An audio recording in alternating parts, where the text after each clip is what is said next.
ପିଲାମାନେ ଆଜି ଆମେ ପଢ଼ିବା ଗାଁରେ ସକାଳର ଦୃଶ୍ୟ।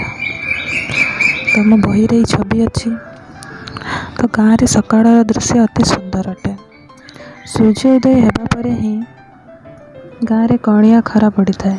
ଗାଁରେ ଥିବା ସବୁଜ ଗଛଲତା ବିଲବାଡ଼ି ଆଦି ଏହି ସମୟରେ ଅତ୍ୟନ୍ତ ସୁନ୍ଦର ଦେଖାଯାଏ। ଏହି ସମୟରେ କୃଷକମାନେ ସେମାନଙ୍କର ହଳ ଲଙ୍ଗଳ ଧରି ବିଲକୁ ଯାଇ କାମରେ ଲାଗି ପଡ଼ନ୍ତି।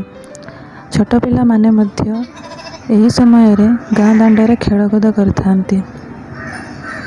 ଗାଁର ଝିଅ ବୋହୂମାନେ ଗାଁ ଦାଣ୍ଡରେ ଥିବା କୂଅ ମୂଳରେ ଏକାଠି ହୋଇ ସେମାନଙ୍କର ନିତ୍ୟକର୍ମରେ ଲାଗି ପଡ଼ନ୍ତି। ଗାଁ ଦାଣ୍ଡକୁ ଗାଁ ଲୋକମାନେ ପ୍ରଥମେ ଝାଡ଼ୁ କରନ୍ତି। ଝିଅ ବୋହୂମାନେ ଗାଁ ଦାଣ୍ଡରେ ଥିବା କୂଅରୁ ଜଳ ସଂଗ୍ରହ କରି ନିଅନ୍ତି ଓ ନିଜର ଘରେ ରୋଷେଇ କାର୍ଯ୍ୟ ଆରମ୍ଭ କରନ୍ତି।